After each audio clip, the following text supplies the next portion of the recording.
Namaskar friend, you all welcome. Today topic is aim of our life. Everybody is living, not only human beings, birds, animals, insects. They are living for some purpose. As human definitely live for purpose. Everybody has made different purposes of their life, aim, objectives, goal of their life.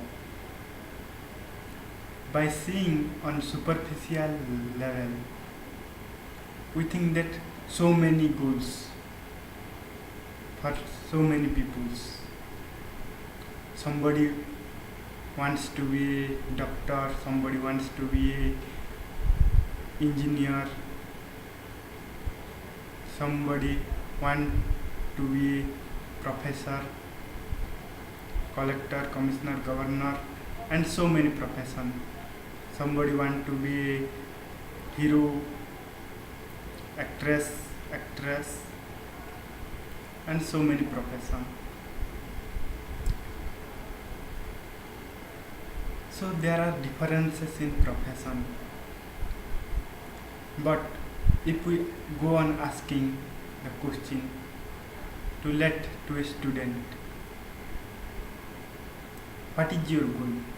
He say to score well in the examination to get 90% of mark.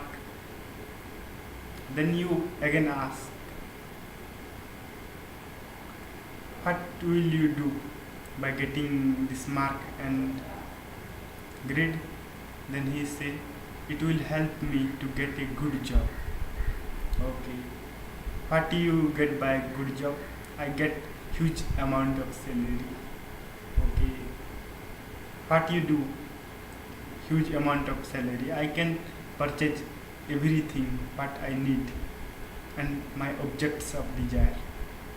Okay, what you want to, why you want to buy object of desire? Then he will say, for my pleasure of my senses. If you go on asking question to anybody, to be a farmer, to be a cobbler, to be for president or a prime minister and a peon or anybody, then they will answer differently. But if you go on asking and asking, in end they reach the conclusion that they want happiness, pleasure, joy, bliss. Why? All want happiness. Why? Somebody has to want unhappiness, displeasure, sorrow, misery, but nobody wants unhappiness, misery. So the Adikavi Valmiki has written in his Ramayana, Loke nahi savidyeta jona ram manuprata. There is nothing, not only a human but any creature who do not love Lord Ram. You say, this is how this can be possible. We are atheists, we don't love Ram. But you say this, but Ram is synonymous to happiness. So you call your father as father or daddy, it does not matter. The meaning is same. So everybody is doing something. For what? प्रयोजनम मनुदिश्य मंदोपि न प्रवर्तते. दर्शन शास्त्र कहते हैं, without reason nobody do anything. Everybody is doing to get something. What is that?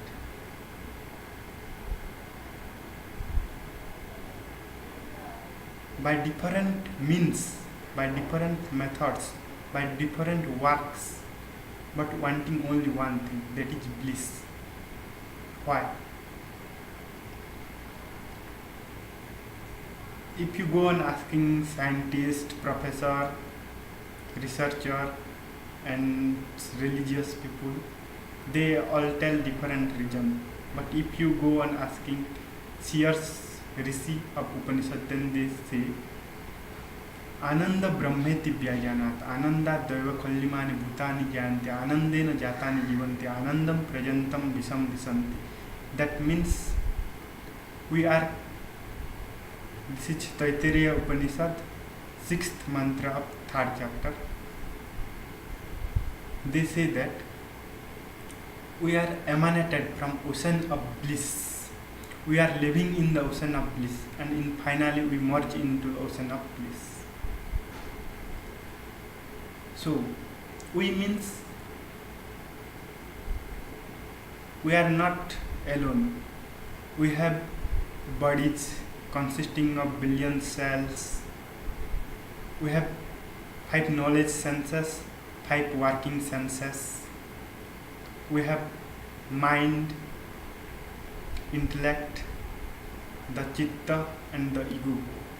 These 4 internal mechanisms are there, and the 5 koshas and the 5 pranas, including all, and the jiva, you, the consciousness, and some say, theists say, and God, including these 26, according to also Sankhya Darshan, Seshwar Sankhya Darshan, there are 26 distinct objects and distinct quality are combined in human form.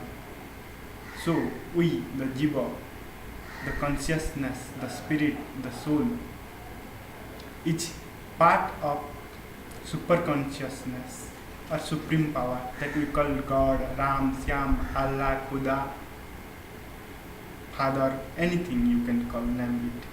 You can call it donkey, dog, anything. There is no problem.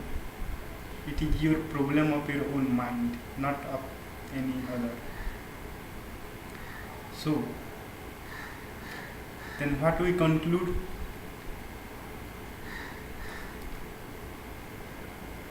That everybody, irrespective of man, woman, he may be any part of the country, any continent, any state, any district, and any creature. Everybody wants happiness without teaching anybody. They know by themselves. We teach to learn lesson, alphabets, and all. Eating, everything is taught. But this quest for happiness, nobody can taught. This is called Swabhava. Swabhava is that which cannot be constructed and which cannot be destroyed. It is as remain. That is called Swabhava, nature. That is our intrinsic, innate nature to seek bliss.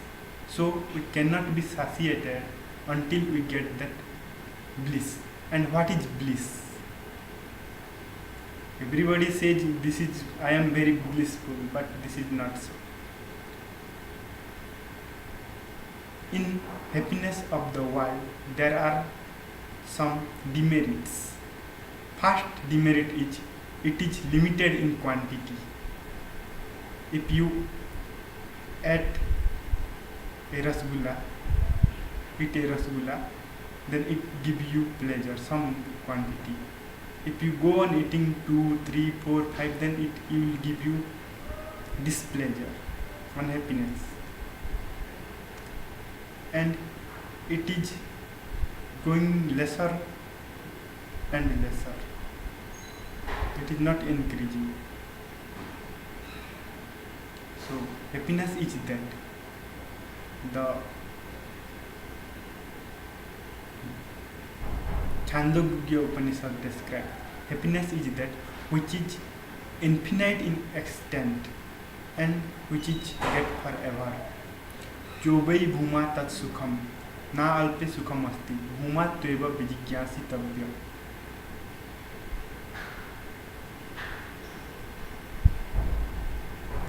So until you get that happiness, you have to work for, and nobody can stop for any moment. Also, Gita says, "Nahi kaschit kshanamapi jatu tishtatya karma krut." Nobody can stop for even a moment.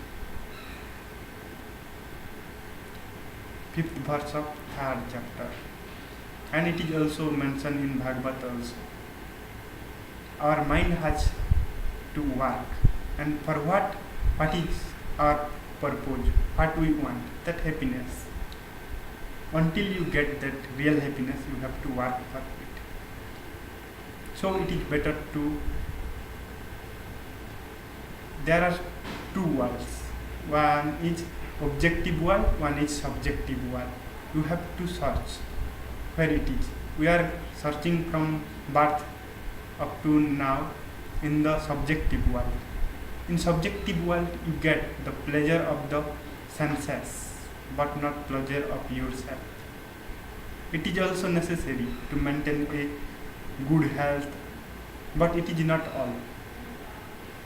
If it is all, then everybody seems to be satisfied, but nobody seems to be satisfied.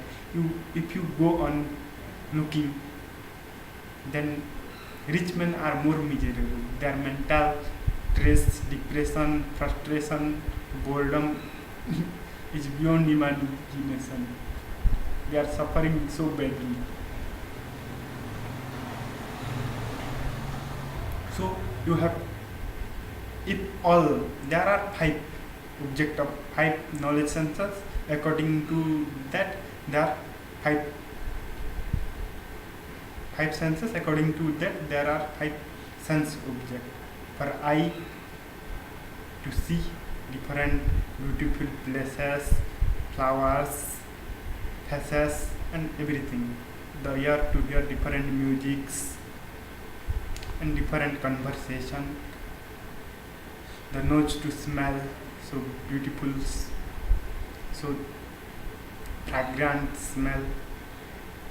The tongue to taste different foods.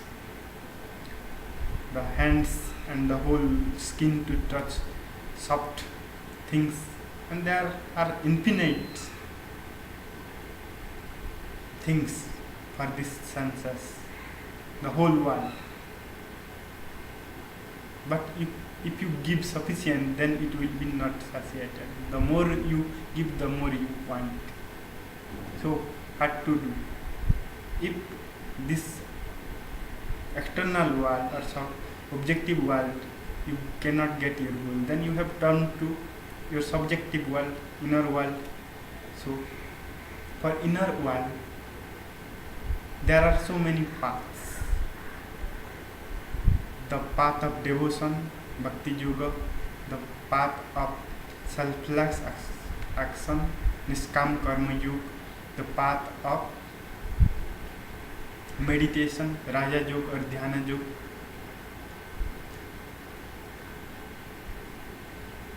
The path of knowledge, jnana yoga. These four are described by our scriptures. So you can take any of these and go on searching your internal world. Zen is the most scientific technique, meditation technique to reach and to know yourself step by step.